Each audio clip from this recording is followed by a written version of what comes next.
Sit back and let me tell you about a time that changed our lives forever and how I went from this to this and my road to recovery from this and this.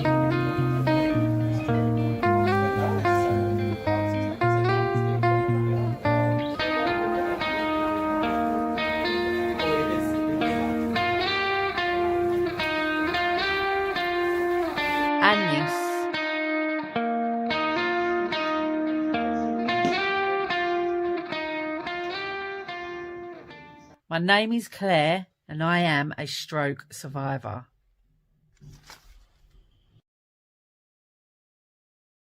Good morning, good afternoon, good evening, whatever time you're watching this, and welcome to a special sit down because we're going to tell our story. For those of you who don't know, my name's Lee. And my name's Claire.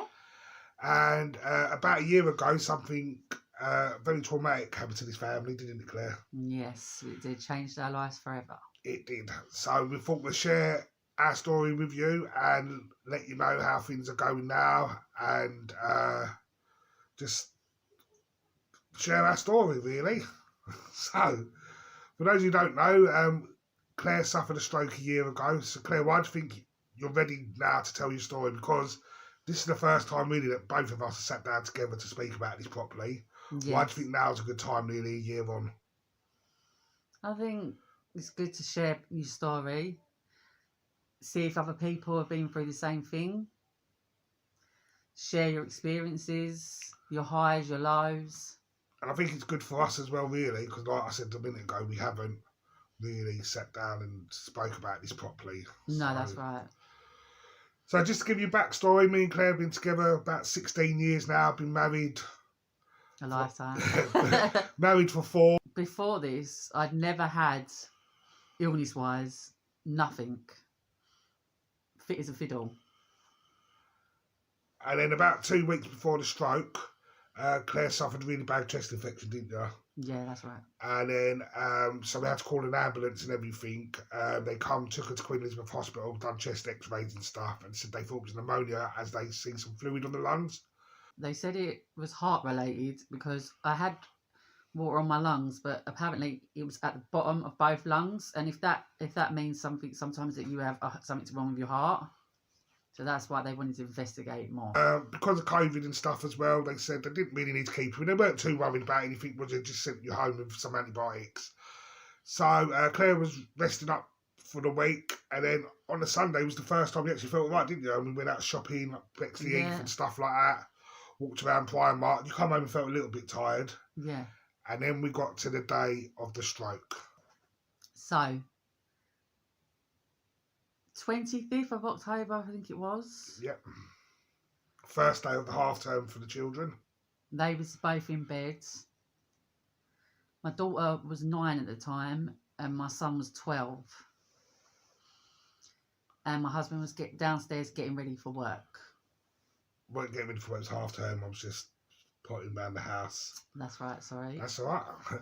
I was just potting around the house, tidying up the kitchen and stuff because I'd go up early. I usually go up early because of work. Claire likes to have a lay in.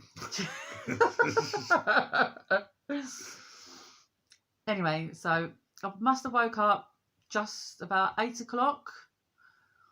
Woke up, felt a little bit warm, which is not normal for me. And I just felt to the point like I was sweating. Like, you know when you've been wrapped up in a cover and you can't get out of it. I was like that, feeling hot. So I turned the fan on, sat in front of it for a bit and still just couldn't cool down and thought, right, I need to get myself to the bathroom and put some water on my face. So I got up, and as I started walking, my left leg just gave way. The only way I can describe it is dead weight. Literally just dead weight. Couldn't control it or nothing like that. So somehow I managed to get myself to our bathroom.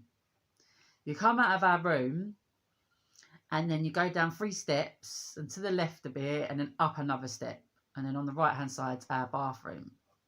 So somehow I got there and then tried opening the door with my left hand as I'm left-handed, and it just wouldn't open and work. So I tried again, and again it didn't work. So then I decided, well, let me turn and go downstairs. So as I turned to go down the stairs, my leg must have gave way again, and I just fell flat on my face. And then I literally tried pushing myself up, and I couldn't. So that's when I called my husband Lee, and was like, Lee, and he's like. So I was downstairs, as I said, washing up, and I just heard Lee. So I got to the bottom of the stairs and looked up and see Claire collapsed on the floor. And I just looked at her and I was like, what are you doing on the floor, you donut? Because I thought she had tripped or fell or something like that, because I didn't really hear nothing or anything like that. So I was like, what are you doing on the floor, you donut? And started to walk up the stairs. Just as I got to the top of the stairs, Claire just went, well, go away. And that's how her face was. I know it's funny because we're doing confessions, but that's literally how it was. And I just thought, oh no, she's having a stroke. And for some reason, I just remember the adverts from being a kid, that FaceTime and all that. So that's how I knew. So straight away I shouted to our kids for us to grab a phone. While that was happening, what was you feeling? Again, I didn't know what was happening.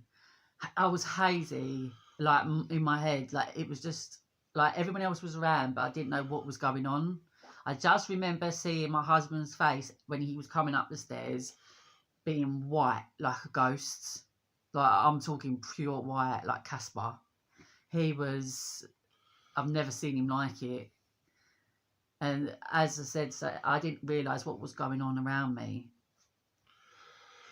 So, as I said, I shouted for the kids to grab a phone. They both come running out of the rooms with the mobiles. I run for the ambulance, and they asked me some questions. And then one of the questions were get her to say it was something to do with loads of bees. Can you remember? Yeah, bees. Something like a buzzing bee. That I only remember the first couple. But it was loads of things to see if her face could do all that. And that obviously at the time, it wasn't. So I was saying no, and I said, and she's very slurry. She's talking funny. And then Claire just looked up at me and went, why are you turning on talking funny? And I didn't want to scare her. I was petrified. And I didn't want to tell her she was having a stroke. So I said, I just think it's because you're really tired. But it was strange because all Claire was saying to me is my legs gave way. She didn't realise anything else was going on. I sent our daughter down outside to show the ambulance where to go. And then Claire decides she wants to turn around and go to me. Mid-stroke, I need to go to the toilet. He does this face all the time. Yeah, so I just still remember being, again, I didn't really know what was going on around me, who was there, who wasn't. Just hear voices. I remember feeling very hot still and wanting to go to the toilet. So I remember saying to Lee, I really need to go to the toilet. Take me to the toilet. So I had to physically lift Claire up because her leg was like tucked behind her back. Yeah, so say this is your legs. This is my left leg. And it literally was like that. And her arm was up like that and just could not move. So I literally physically picked her up and dragged her to 5 or 6 steps and sat her on the toilet. So then we're sitting there for 30 seconds to 40 seconds. And then she's going to me, Lee, I can't go, you're pressurising me. But like, she's in the middle of a stroke and I'm pressurising her to go to the toilet even though she asked to go to the toilet. But we later found out, what did we find out when you're having a stroke?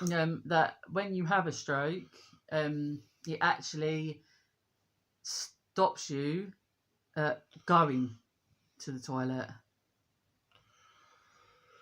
So after Claire couldn't go to the toilet, she then said to me, again mid-stroke, take me back to bed. And I just thought, no, this is not a good idea.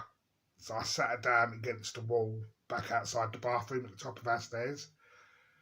And then Claire had no top on. I thought, obviously, the ambulance people are coming, so we need to get a top on her. So I got her nightie, went to put a t-shirt on, had to physically pull her arm through the thing because it just was not straightening through the arm sleeve. To which point Claire was going, yeah, but what about my arm? I was like, babe, I've pulled it through, your t-shirt's on. Yeah, but what about my arm? And I was like, babe, it's on. Yeah, but what about my arm? So all this had happened in the space of like 3 or 4 minutes, and I'm panicking because I don't know if she's just telling me she wants to go to sleep. So I've run the ambulance back again, and I was like, please, can you tell me where they are? Hurry up, I'm really scared. She's trying to go to sleep. She said they're just coming up to the bottom of the road. So all in all, it was about 8 minutes, but it felt like about 3 days. It was the most scariest 8 minutes of my life. Like, I've seen things in my work, I've seen people have fits and stuff like that. I'm usually very calm. But when it's someone that you love and you see it, it is really, really panicky. So the ambulance people turned up, and funny thing was, one of the ambulance people was the man from 2 weeks ago who came when Claire had trouble breathing. So they come up. Do you remember much about the ambulance people when they come up? I don't remember nothing. So they come up, did all their sats and all that, and at the top of our stairs where the bathroom is, it's quite narrow. So the people said they weren't going to be able to bring a trolley up to put Claire on. We was going to have to move her down the stairs, and then they could put her on the trolley bed. So we was all discussing how we was going to do that. And I said, don't worry about it. I'll lift her down and bump her down the stairs. So I'll pick Claire up now. Obviously, by this time, she's sort of in and out of sleepiness, so she's gone very dead weight. Also, the back of her leg, as we said earlier, is tucked up round her back and her arm's not moving. So she was in a very awkward position as well. So I went to slide her, and we just thought, nah. So what they had to do was bring up some chair thing. There's 3 of us in a hallway that probably can fit 1 person, and Claire on the floor, and a trolley seat, trying to scoop Claire. So I've literally had to come behind and scoop Claire up, and then we had to strap her down, and then they've bumped her down the stairs and put her in the back of the ambulance. I then had to come running up and grab whatever I could for Claire to go, but then I've had to then write a note saying this bag belongs to Claire, just so someone could contact me. And then the ambulance people come out, and because of COVID, no one was allowed to go. While this is going on, I don't remember nothing of this, like being dead weight. I must have just fell asleep, contact or whatever it was. All I remember is being hot, and Lee told me after when I come home that Lewis was actually sitting there, my son, with a flannel and patting all around my body, trying to calm me down. I don't remember none of that. No. None of it. So they put Claire in the ambulance and said to me they're probably taking her to the Princess Royal. Phone them in 2 to 2.5 hours to find out what's going on, and drove off. So again, after all that traumatic experience upstairs and all that, to watch your wife just drive off in an ambulance, not knowing what the hell was going on, was one of the most scariest things ever. So I just went back in, phoned my mum, and then I just broke down crying. So I had a quick 5-minute talk with my mum, and then she said, come on, you've got to be strong for the kids and all that, because they were off, they weren't at school and nothing. They've had a traumatic experience, they've just seen their mum go through this. Basically, pull yourself together and go off and do something fun. So we just went off and went to Costa's for a cup of hot chocolate and something to eat. One of the first questions, though, from my daughter while we was in Costa's is, Mummy going to die? And it was so hard because I didn't know, and I didn't want to lie either, so I had to sit there and say, let's hope not, let's keep our fingers crossed. So, while this is going on, we come home, and that 2.5 hours later has passed. I phone the hospital, Princess Royal, and they said, yes, she's here, she's in A&E, resus, waiting to see the doctor. And they said she's in and out of consciousness and she was sleeping and stuff like that, so I couldn't speak to her or anything. And all I kept panicking about was this bag. Has she got a suitcase with her? Just because it had a phone in there, and because of obviously she weren't aware what was going on, just needed to make sure that this suitcase was with her. That's all I could worry about. So they said, give us a call again in a couple of hours. Do you remember much about? I don't, and honestly, I don't remember one thing. I remember going to the ambulance, maybe being strapped in, and that is it. It's like I've lost a day of my life because I don't remember anything. So I run back about 1:30, and they said no, she still hadn't been seen yet, and all that stuff. And then I got a phone call about 3:30 to say they're moving her over to King's College Hospital in London. So to give them a call in an hour to an hour and a half to find out what's going on. Did they say why? They didn't say why. They confirmed that there was a stroke, but they said King's was a specialist hospital and they're moving over. So then an hour passes by and I phone up King's College Hospital and I'm trying to find out for an update on my wife Claire. Can you tell me what's going on? So they went, no, sorry, she's not here yet. And I said, oh, she's coming from the Princess Royal. Well, no, she's not in our system. I said, all right, well, I'll phone the Princess Royal. There might have been a delay or whatever. So I phoned the Princess Royal. Hi, I just want an update on my wife Claire. What's going on? Oh, no, she's gone to King's. No, I've just phoned King's. She's not there. Well, she left here ages ago. So I was like, where's my wife? Like, King's saying they've got no record of her. You're saying she's gone.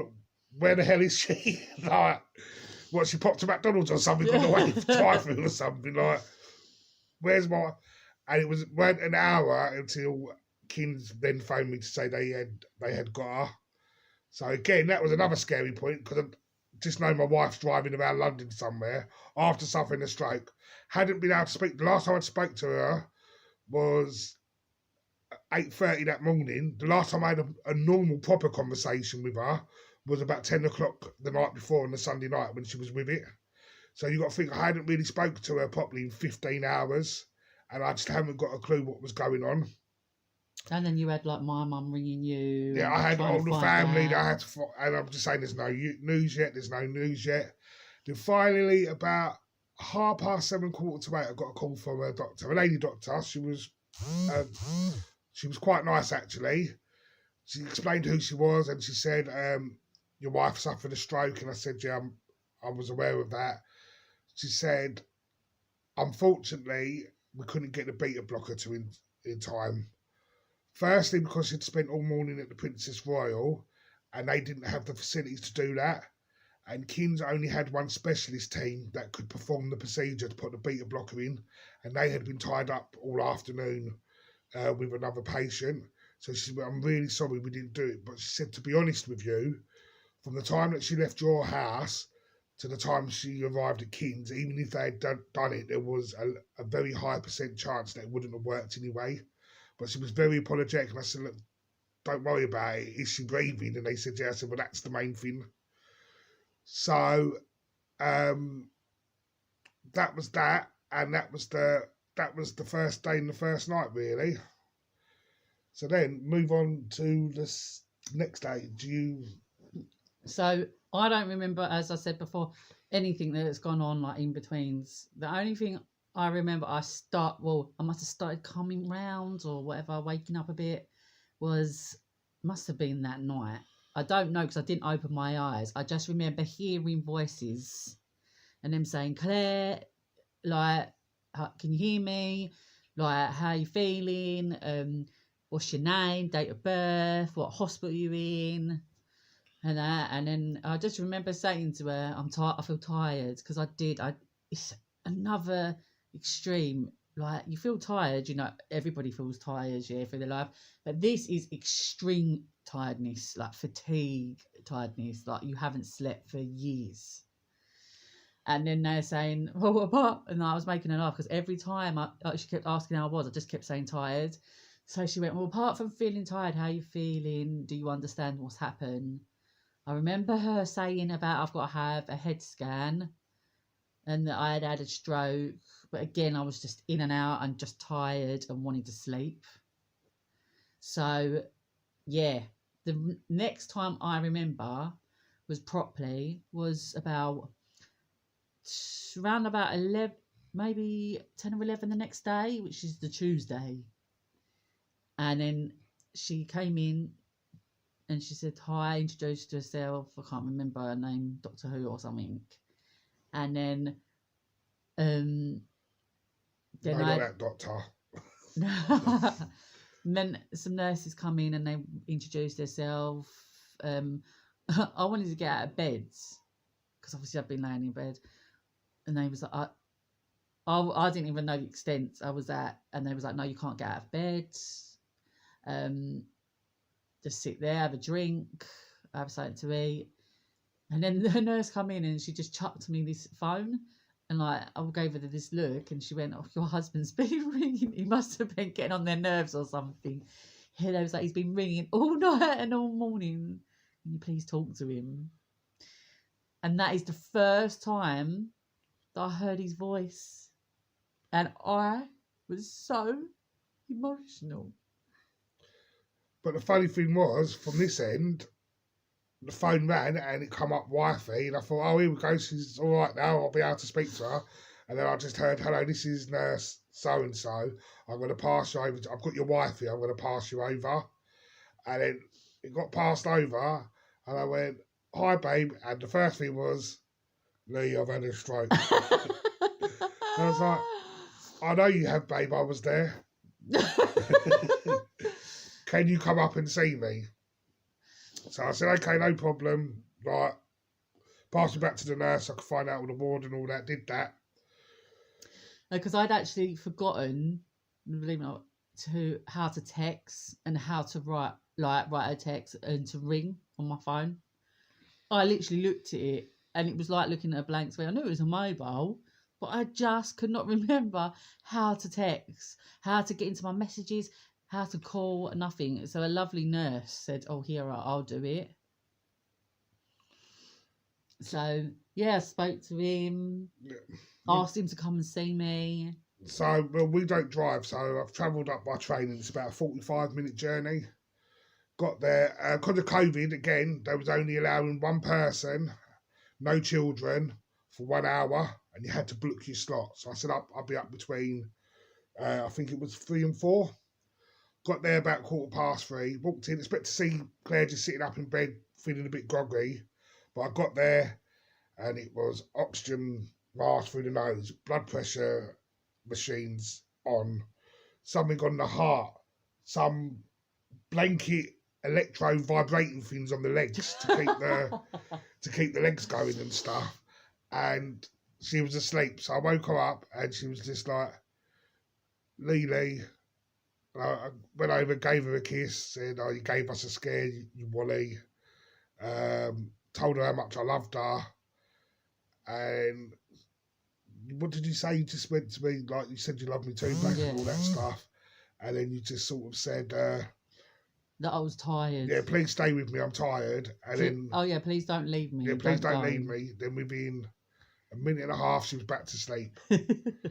So I travelled, waited... all that time to see her, travelled over an hour and saw her for about 4.5 minutes. I did sit by the bed for about another 5 minutes, and then I said to the nurse, is she going to wake up soon? They said, probably not. Her body and her brain has been through so much, she needs to rest. So I said, look, just tell her I love her, and I'll see her again tomorrow, and then left.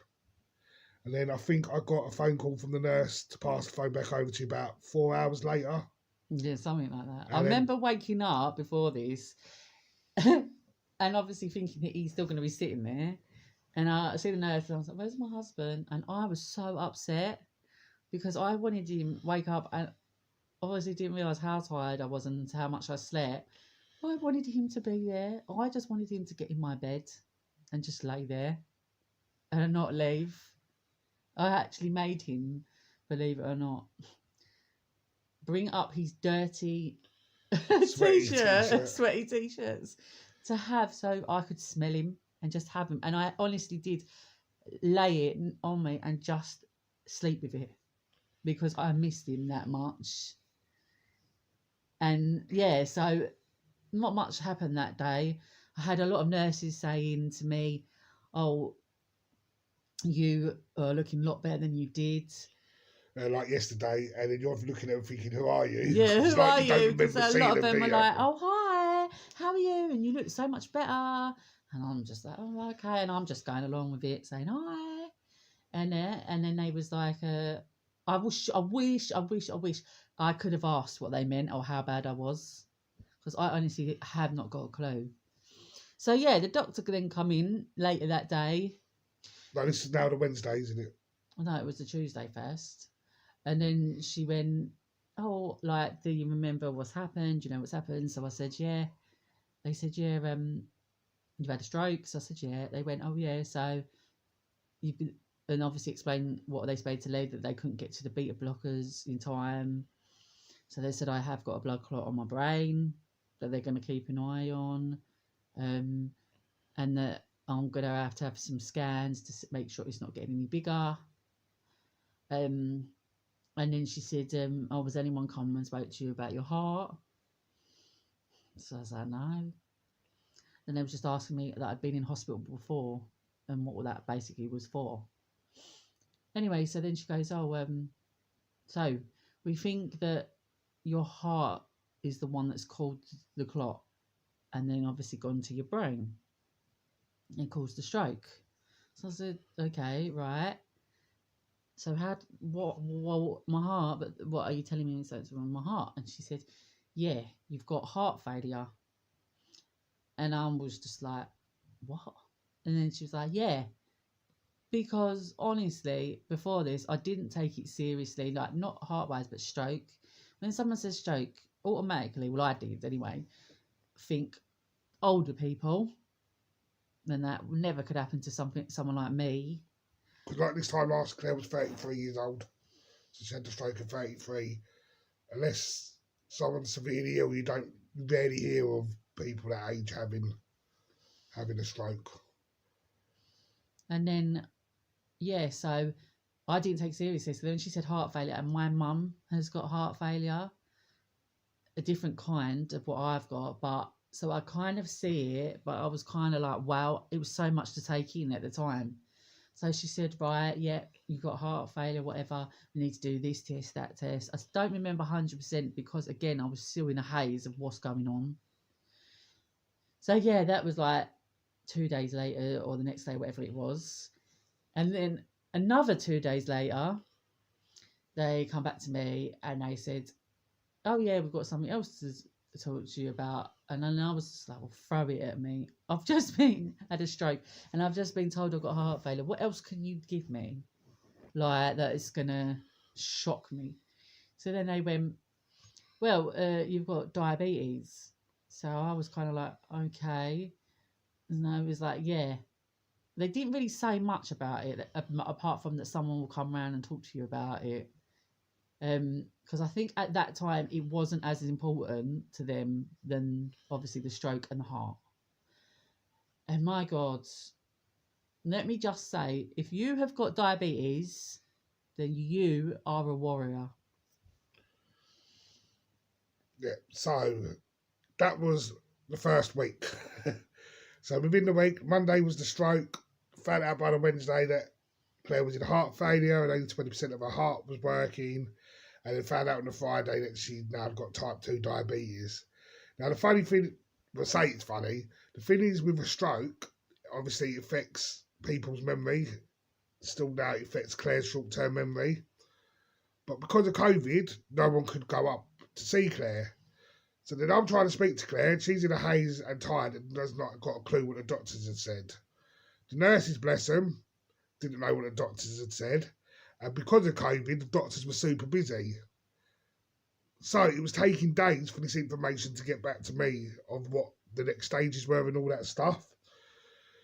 So anyway, all that stuff happened, and then how long was you at King's for? It was about 3.5 weeks, wasn't it? Yeah, So they moved her about a couple of wards of King's for about 3.5 weeks, and then before that though, because after I think I'd been there probably about 2 or 3 weeks by then, And if you can imagine, I was still at King's, but I was going here, there, and everywhere. Obviously, couldn't see my husband, couldn't see my mum. Obviously, you could talk on the phone, video call, but it's not the same as having some. You just want, sometimes I just wanted a hug. Just wanted a hug. I wanted to see my babies. I just wanted to hold them. So I rang up Lee one day. I just having a down a day, and I said, I've had enough. And he said, what do you mean? I said, that's it. I'm walking out of here. I'm coming home. I don't know how I thought I was going to get home, because all I had on me was the jogging bottoms, the top I had on, and I had no shoes, no money, nothing. And not just that, at the time, she could barely walk. She was being supported in a walking frame and had to be moved around by the nurses to shower. Other than that, she was in bed. So she's sitting there worrying about how she's going to get home because she ain't got no money on her suitcase. She couldn't physically get out of bed. So I don't know how, unless she would have nicked the bed and rolled out with an electric bed or something, how she would have even got up to walk out. Sorry, carry on. So yeah, I was like, that's it. And Lee knows what I'm like. Put my mind to something, I'll do it. Like, that's my decision made. End of. So he's then rang the ward up and spoke to one of the nurses, being like, I'm her husband, whatever, Claire Parks, and then said, she's going on one. Like, she's going to leave. She's threatening to leave. Do not let her leave. She needs to stay, please. So, for about 20 minutes after that, he's rang me back. And I'm not joking, a nurse did come over, actually to make sure that I was okay. And I weren't putting nothing on to go. I just said to them, oh, my husband's been stupid. The thing I'm worried about is, even though Claire's memory was and is affected, she's still classed as being sound mind. So if she really wanted to discharge herself, there's nothing hospitals could have done. And that's what I was worried about. I felt like at the time, from a personal point of view, she shouldn't have been allowed to have control of her say-so for the first couple of weeks while her brain was rebooting. I still think sometimes now she shouldn't have say-so because it's not properly rebooting. I don't. He makes a lot of the decisions. Only because you struggle to, but we'll get all into that later. But I was just worried, if she wanted to say no, give me the forms to sign, I'm going home. There's nothing they could have done to stop it. That's why I run the ward. So anyway, so as we said, was in the kid for about 3.5 weeks, then moved over to Lewisham for about another 3.5 weeks. Again, it was just not much to go on because we're just going to move on with some other things in a minute. But just in between was just test after test after test. The OT come and visit you sometimes. The physio, didn't they? They were rehabbing you on your leg. So there's just one night I do want to bring up as it comes to memory before we move on to the other things we want to talk about. So they gave Claire some tests. So it's a bit like some information and some questions. And it was like a TV guide, and it was 4 channels, and it was saying what time things were on. And then the questions were like, what time's the movie on Channel 4? But the way it was wrote down, it was like Channel 3, Channel 4, Channel 8, Channel 10. So there was only 4 channels. So one of the questions was, how many channels are there? So I was like, right, babe, how many channels are there on the sheet? And she went, 10. So I was like, no, babe. I went, how many channels are there? So she went, 10. And I was like, no, babe. Channel 3, Channel 4, Channel 8, Channel 10. How many channels are there? 10. I was like, no, babe. And she was like, yeah, there's 10. Look, 3, 4, 8, 10. 10 channels. No, Claire. How? And because I didn't understand how her brain was working, I then started getting frustrated because I thought we're a jokey couple. Thought she was joking. Really did. So I think I said, how thick are you at one point, didn't I? Yeah, I think he said, oh, you can't be that stupid. Yeah, you can't be that thick. How many channels are there? And I think we went through it for about 45 minutes. And then I think you got there in the end. I don't think I actually realised the answer. Yeah. I just think I was like, just take it. So after about the 7.5 weeks, Claire didn't come out of hospital. Now, when you think, they say, yeah, it's home time, come home, you think, that's it, yeah, great, everything's done, and all that stuff. No. As the doctor said to me, Claire's coming home because she's medically stable to be in her house. So coming home really is where the recovery and the journey's begun, really, hasn't it? Yeah. So... Sorry, I got to take my glasses. For me, in this, and I sound a bit selfish or whatever, the hospital was the easy bit. Yeah. This has now been the hard bit. So we're going to break down all 3 bits of Claire's condition and explain what it's like living with each condition on a day-to-day basis, just so you can build a bigger picture. So first of all, we're going to start with the stroke. On the outside, physically, a lot of people, doctors and nurses, are like, wow, because of how young I am and how I am on the outsides. I look fine. I look okay. I don't even look like I've had someone who's had a stroke or whatever. But it's all in the insides. Mentally, physically, emotionally, all in the insides, and not just on me, my family too. Day-to-day living for me is... We're going to start with the physical, because... I don't have, which I didn't say earlier in the video, I don't have no sensation in your left side. Feeling in my left side at all. That's from probably shoulder all the way down to foot. Yeah, can't feel this hand. I know that it's there. It's so hard to explain. People have asked me, like, what does it feel like? My kids have asked it. I know it's there, and I know it's moving and whatever, but I just can't feel. And same with your foot, isn't it? My left side's that, yeah. So when you're walking, you know you've put your foot down, but you can't feel that you've put your foot down. Yeah, and say, for instance, a couple of months ago, my husband spilled, or my kids spilled a drink on the floor. Now, if you think, you usually would feel it on your foot and be like, oh, it's wet on the floor.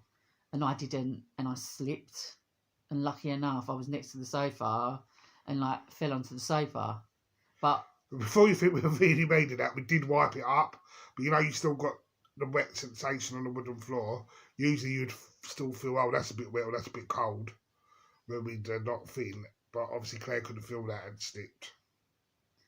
And so I didn't, it's that they're there. So now I've got to make sure, like, I'm self-aware of things a lot more, like walking wise, stuff on the floor, because as you know, kids can leave stuff about, sharpening things, cooking, hot water. I have to do everything obviously with my right, make sure, getting in the bath or shower. Cooking wise, I can't cook when my husband's not around. Because they're physically being the burning, but now we're gonna, as we said, we're gonna now move on to the not mental, she's mental, but the brain side of things. Yeah. So with the cooking, Claire would forget if something was in the oven, or even the other way round, if it was in the microwave and it dinned, she would forget that it had dinned, and then it would go cold again. Or as we said, if it was left in the oven, then it obviously could burn. So, yeah, at the moment, Claire's not allowed to cook unless, not just if someone's around, it doesn't just necessarily have to be me. The washing machine, when Claire first came out, you forgot how to use that, hadn't you? Oh, God, yeah. And you do use that generally quite well. Sometimes you repeat the cycle, don't you? Yeah. You've got one. But overall, you've got really good with the washing machine, haven't you? Yeah. Short-term memory, especially when Claire's tired, Yeah. is a no-go. We can have the same conversation 3 or 4 times a day sometimes, where I've given Claire some information, or she's told me some information, but hasn't stored it. So she might 2 hours later go, "Oh, by the way, babe, blah, blah, blah." And I'm like, "Yeah, I know, babe, you told me a couple of hours ago." "No, I didn't." "Yes, you did." Obviously, when Claire gets tired, a bit like now, you see earlier on in the video, so we've been going half hour to 40 minutes. Claire was very chatty. Claire's now very quiet. Because just thinking and recalling things has now made Claire tired, because her brain's working in overdrive to get what it needs to do and try and pick up the information it can. And as we said, Claire looks what we say the normal person is. But to sit here for the 40 minutes that we've sat here so far is probably like us thinking for a week, is the best way I can explain it. My point of things like that, like now, we've been going, how long, 40 minutes? Yeah. And I feel exhausted. Like, honestly, probably after this, I could have 2 hours sleep. That's another thing moving on. Claire's on a lot of medication, but sleep-wise, Claire is now probably awake, and we're nearly a year on, 6 to 7 hours a day. When she first come out of hospital, she probably could only last about 4 hours a day. Now, again, a lot of people think, "Oh, we just lay in bed all day." No. As we just keep saying, just to be up, doing things, having the environment of the noise of like the TV or the washing machine going around, noises from outside, all that sensory stimulation, there's lots for Claire's brain to process. It makes her exhausted. So Claire's routine when I'm at home, usually on a weekend, is she'll wake up, she'll be awake for a couple of hours, probably like 2 hours, sleep 3 or 4 hours, awake for another couple of hours, sleep for another 2 to 3 hours. Sometimes she'll wake back up, sometimes she won't, and it'll be a night. Again, also, where we've had a scan at the beginning of the year, Claire's now got a lesion, which is a scar over the frontal lobe. Now, frontal lobe controls emotions. On the right-hand side. On the right-hand side, and frontal lobe controls emotions. Claire is now very impatient. Claire is now very tunnelled vision and focused and very snappy. So now we're going to jump on to how it affects us. As a husband, it's very hard sometimes to be emotionally connected with Claire because she will snap on a dime. Then straight away she's realised she snapped and she's very apologetic. But it still hurts that the person you love will snap at you, and it's really hard because I understand it's not Claire. I understand she doesn't mean it, but I've still got the feeling of it happening. Claire's also finds it hard to read how other people are feeling at the moment, don't you? Mm. Cut in if you think I'm wrong, I'm just giving my opinion. So if I'm a bit moody or I'm tired of it, Claire won't pick up on that. And then Claire will talk to me and ask me to do something that I might be like, I'll do it tomorrow. Because I'm exhausted, I've come back from work or whatever. "Oh, but I want you to do it now, rather," and then that can cause arguments. I always say, and you hate this term, don't you? The day Claire had a stroke is the day I lost my wife.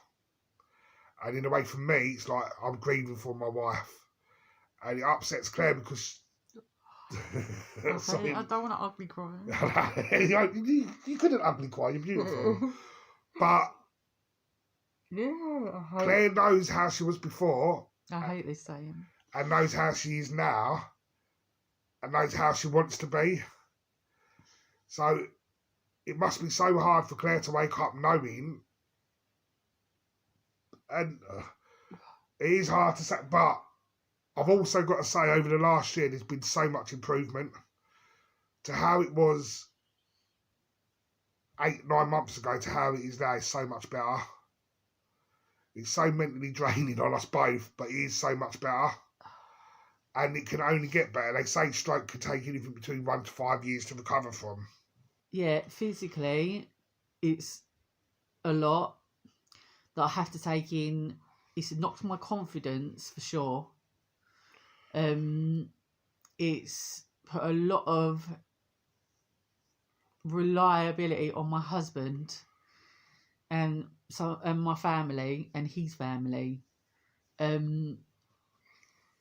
He's doctor appointments. Because of my memory of can't remembering things and that, my husband has to take it all in, so he has to take time off work. So I keeps forgetting my name's my husband. My name's Leela. I never call you Lee until you're in trouble. Yeah, exactly. So yeah, we my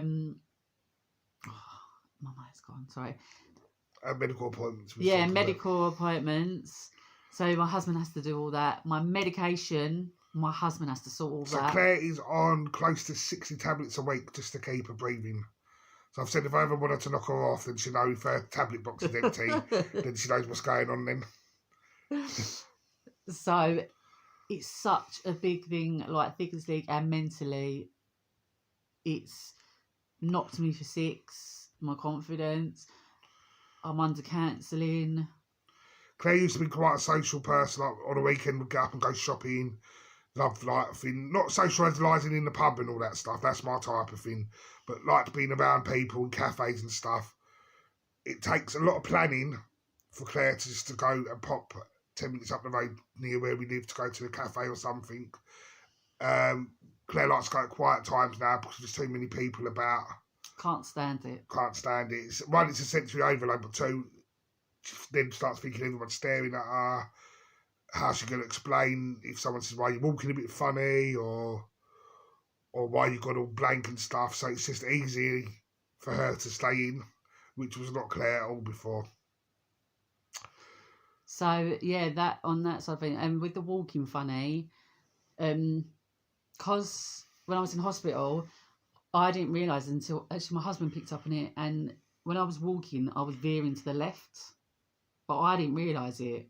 So he kept telling me, and I was like, no, I'm not. And he literally like recorded me one day, and I looked back on it, and I was like, actually, I am. And I spoke to the nurses and physio people about it, and they said, yeah, it can happen because of like what's happening with the stroke can affect you, and what they've told me now is it happens more now, don't it? When I'm tired. Which is all the bloody time. That I will end up veering. I don't personally realise. Sometimes I feel a little bit wobbly, but genuinely I don't realise I'm doing it. And sometimes I don't even realise to the point that Lee will be like, Claire, you're walking into the road. So again, she could walk off into the road and not realise, trip down a curb because she can't feel it on her left foot, or just walk and with a car coming because she's not realised that she's doing that. So again, even just to go out for a walk has to be supervised by someone. Kids or myself or whatever, just to make sure. So I've got a walking stick. I don't want to use it. I hate it. But they've told me that if I do long distances, you have to have your stick. I have to have my stick with me, especially when I'm tired as well. I have got the attitude like it's not gonna beat me. Like you're not gonna make me walk with that stick the rest of my life. I am going to get back to walking on that straight and narrow. Exactly, and that's the attitude we need. We went out last week or the week we went before, and we went out in the rain and for a walk. And if we're walking uphill, he was like, "Gonna have to give me your hand if I slip on a leaf." Yeah, but even that. Like silly things like that, I have to be supervised. Yeah. Right, heart failure. Heart failure side of things. So, long well, I can't get my words out now, I'm getting tired. Long story short. Yeah, long story short, they told me that only 20% of my heart was working. Did tests in Lewisham, didn't they? Yeah. Bubble echo, that is horrible, by the way. And they said that I've got a hole in my heart. That apparently, when your a baby, jump in, Lee, if I get it wrong, you have a flap, and when you're born, it's supposed to close. But my one hasn't, and they think that the clot, whatever it was caused, has gone through this hole and then gone up to my brain. So they believe you had the heart failure first, but obviously we was unaware of it. I could have had it for years and not realised. The clots formed in the heart, shot across the heart because the gap wasn't closed. It shot straight out of the heart through the artery or vein or whatever leads up to your brain, and then bam in the brain, bam, stroke. So originally we thought stroke coming on in the heart. She went into heart failure because of the stroke, but it sounds like that she was in heart failure, which caused the stroke. Yeah. So, again, she's on tablets for that. So, you're around about 38% working now, aren't you? A year on. What? 40. Sorry, so 40% working. So, it's gone from 20. 47, I think. It's gone from 20% to 40-odd%. What they class as a healthy heart is anything over 50%. So, you're quite close to that now. But there's still moments you have, isn't there? Like walking upstairs sometimes, hills and stuff like that, we get a bit out of breath and stuff. Going on distance, you have to stop to rest, don't you? A couple of minutes just to get your bearings and your breath back to then be able to move. But if the tablets will stop being taken, then it would deteriorate quickly. So even though it sounds like it's a good percentage, which is quite a good percent, that is only because of the tablets. Couple of days off the tablets and it would drop straight back down and maybe stop. So it's tablets for the rest of your life, really, isn't it? Yeah. So, and with the hole in the heart, they said that people can live with it like that, but with mine, because of the clot, they think the clot, they want to close it. Just in case another clot formed and then the same thing would happen again. So... And so I'm now under Kings with that, ain't I? Yeah, we're just waiting to hear from them about closing the hole. But again, because of COVID, everything's just been put back so long. There's so many things we're waiting on, and we're just on waiting list because of COVID. Right, so now we're going to move on to diabetes. Now, this is the bit you're struggling the most with at the moment. Yeah. Because Claire's trying to get her levels stabilised. But we're having to try out different medication because she was on metmorphine, but that made her really, really sick, where she stopped eating and drinking for nearly a month and was rushed to hospital back for a week in January on my birthday, just to make the year go really well. Happy birthday. I'm going to go back to hospital for a week. I think you dropped 5 stone. Yeah. So she come out of hospital mid-November, went back into hospital January the 12th, and by then she dropped 5 to 5.5 stone. So they stripped back all medication and started again. So she tolerated all the other medicine, but we believe, and I think the doctors also believe, it was the metmorphine that was making her sick, which controls diabetes. So then she's now on a different tablet, but starting from the low dosage to increase, just to make sure her kidneys can go with it. So it's not helping to stabilise out the levels. So what sort of pain do you wake up with on a daily basis? Yeah, as I said earlier, if you have diabetes, whatever diabetes, type 1 or type 2, you're a warrior. You really are. And that people think, oh yeah, diabetes. I was one of these people. Diabetes, my mum's got it. Yeah, my dad, you just think it's an injection. Yeah, you just think, oh yeah, whatever, diabetes, yeah, and all this stuff. It is so hard. It is horrible. I wouldn't wish it on my worst enemy. I suffer, obviously, really high blood sugars. In the morning, they can be really high, can't they? Yeah. I'm still new to this. It was a year, but I say I'm new. Because of the stroke in the heart, diabetes got pushed down on what they wanted to try and help support with. So really and truthfully, we've been, again, as I mentioned about the metmorphine, but seeing diabetic nurse and sorting out your dietary requirements and your level for only about a month now, really, hasn't it? Because, excuse me. Because everything was so focused on the heart and the stroke. So in a way, we are very new to this diabetes thing, so sorry. So, yeah, I suffer with really bad pains. Pains in where though? My feet, especially, and my arms and hands. And the only way I can describe it, like what it feels like to me, is that sensation you get in the winter when your feet are freezing, like after you've played in the snow or whatever, and they get that pain of like shooting pain in your hand or feet, and you're like, oh, I need to put some socks on, or I need to get to a radiator. And is that pain constant all the time? Could be from the minute I go to bed, the minute I wake up. And the only thing I found with me, I have to now wear socks all the time. That to me helps me. You don't take it away completely, but it helps. So in the summer, I was walking around in like dresses and had socks on. Big fluffy socks, like winter socks. But it helps me. If that helps me, then that. And I know it's my blood sugar that I need to control it and get it down.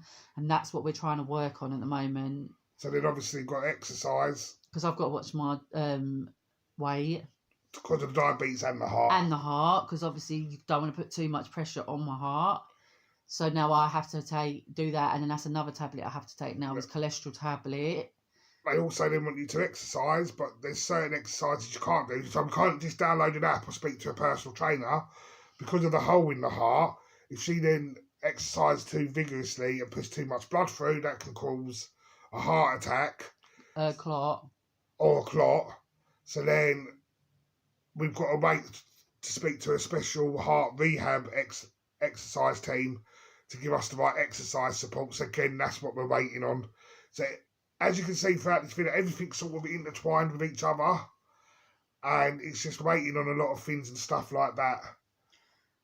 Anything else you want to say about diabetes? Yeah, and no, not diabetes, and I'm on blood thinners as well. Well, it was supposed to be for like 6 months or whatever. No, 6 weeks after you come out, not 6 months, babe. And then you're then meant to go on to warfarin or something like that, which is an oral tablet. But again, because of COVID, things keep getting pushed back. So Claire's now been injecting blood thinner once a day into her tummy now for nearly a year now, and this is the result. This is what I have to live with day in and day. I hate it. So all that bruising. And that is all around my stomach every day.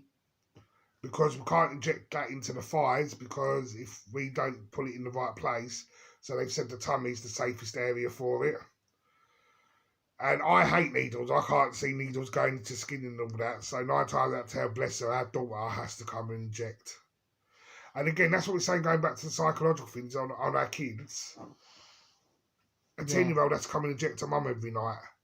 And before, if anyone says anything, she wants to do it. She wants to help mummy out and all that, but it's hard because in a way it's took a bit of their childhood away as well, because again, where Claire's recovering and has to sleep or gets exhausted or not, Claire used to chase the kids around the house and be the Tiggle monster and have water fights inside, which I weren't too happy about, and stuff like that. But now Claire's so exhausted or can't, because if we get water on the wooden floor, she could trip over and not feel and stuff. So it takes the fun away. As I said, everything has to be planned and planned and planned again. Like, how has it affected you emotionally and physically? Overall, he's broken. Inside. He won't admit. He's so tough. He's got this tough exterior that he feels like he has to be strong for everybody else. And because while this is going on, I also got quite a stressful full-time job. I work in a special needs school as the behaviour lead, so it can be quite physical on days, and the students can turn quite violent. So I have to deal with that on a daily basis. Then I have to come home and Claire's having a bad day. I have to help support Claire, and then I have to cook dinners and stuff like that. And now we can't sit down and have a normal conversation about bills or whatever, because Claire's not understanding the math side of things, or it's hard to explain what you not understand, but we can't have deep conversations about the household stuff that needs doing. So it's all on my shoulders. And the way I explain it to people, I feel like I'm hanging off a cliff by one finger, and I'm like that, and I'm just holding on by that. But it's hard. We used to make the decisions together, yeah, and basically rely on each other for the help. And now, I think Lee feels, as he said, that he makes all the decisions now. It's all left for him to do. and I don't like that sometimes, because then sometimes I have to say to her, no, we can't do this because of this. And then it upsets them because they don't understand why we can't do it. And then I feel like the bad guy because I've made the decision and stuff like that. It's very hard to get used to. But one thing that stayed, and I'm grateful for this really, is our love for each other. And as I said earlier, Claire's getting better and better as the months roll on. It's just we didn't realise, No. you didn't either, how long the process Like I was said, gonna if be. someone breaks their leg, comes out of hospital, they get told 6 weeks in a cast, your leg's fine. Yeah. There doesn't seem to be any end thing in sight at the moment, and that's the hard thing, is not knowing. My brain just does not stop ticking at the moment. And it's always one thing after the other, Yeah. isn't it? And I just feel exhausted, mentally drained. Like I just want it to stop.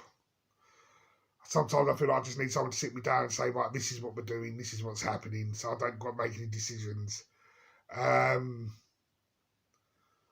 So yeah, it's very, very hard. And another thing I want to touch on is there's so much support, and I agree with this, for the person who's been through it. But on the other side, there is hardly anything for husbands, boyfriends, family. Or even wives, if someone's Yeah. husband's gone through this. And it's a bit weird to say sometimes, but sometimes I get a bit envious or jealous that Claire's the one with the illness, because she's getting the doctors and she's getting their community nurses come round and here's the medication, and in a way she's getting the support from me and other people. And I sit there, and it does sound really selfish, because I do sit there and think, hello, I'm here, what about me, sometimes. But I've also then got to remember, this woman's waking up in pain every morning. This woman, just to get out of bed, like, it's heartbreaking sometimes, especially in the morning where she's so stiff and all that, just to see the way she wobbles and all that. But she can sit there, just lay in bed all the time and say, I'm not doing nothing. Just give me my meds, give me my food, I'm watching TV. But she gets herself up every day, sets herself a goal every day, a little target every day. So, as much as it is hard for me, it must be 10 times as hard for her as well.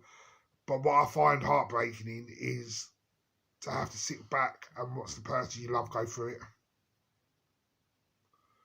Oh, making me. I want to get emotional. So, is there anything else you want to say before we wrap this up? I just want to say I could not have got through it without this man. Honestly, I say this all the time and he hates it, but I'm not going through it. Has been we're both going through it, not just me, it's you as well. And the kids. They have been my rock. They were my rock for that 7 weeks you were in there, trust me. My son and my daughter will not know how much they kept me together when this woman was in hospital. If it wasn't for them, I don't know. If I was on my own and didn't have children and going through this, I don't know how I would have coped. So, and he has been a rock. He ran a household, he went to work, he was coming up to see me, he was then listening to what was going on with me, he was then running a house, and worrying about me, anxiety about me. That was like that for 7 weeks, like, curiously at that, weren't it? And then even when I come home, even now still, like, you do as much as you can, but yeah, there's little bits that I'm like, I can't, or I need help with, and he's still like it. And there's no help, but there's, like, we both said that we needed counselling, and he went before me, he applied before I did, and within weeks I got an answer back, and I was like, yeah, bam, on the list, speaking to someone. And Lee is still waiting and hasn't got his first therapy thing till what, this weekend? Tomorrow. Yeah. Tomorrow, yeah. So it's like, So that's what? nearly a year since the things happened. Yeah, and he still has to go to work every day, put on a brave face. And I know, because I know Lee like the back of my hand, he's broken inside, emotionally, physically, mentally. And he needs... Just go and have a good beer, really. God, can you imagine a pub? You drink it all. But we want to thank you for taking the time out to listen to our story. Please get in contact, like leave a comment or message us or whatever if you've got any questions or need any support. Please give to the stroke awareness charity as well, because as we said before, stroke is not a laughing matter, and it's not an old person's illness. It's just that's what you hear. And don't ever think that it can't happen to you. Also, if there's any diabetic charities in the UK, please give to them as well. The Heart Foundation. And King's College Hospital. Yep. You might have had bad experience, but honestly, the nurses and doctors there, they were amazing.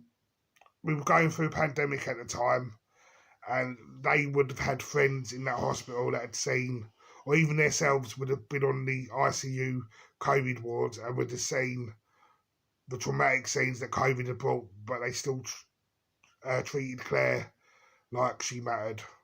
So big up the NHS staff completely. Hate the hospital managers, hate the politicians, but the nurses themselves, if there's any NHS charities as well, please donate to as well. Thanks for your time. And maybe 6 months we'll do an update video. Yeah. So thank you. I love you to this man. And thanks for watching, guys. Take care. Speak to you soon.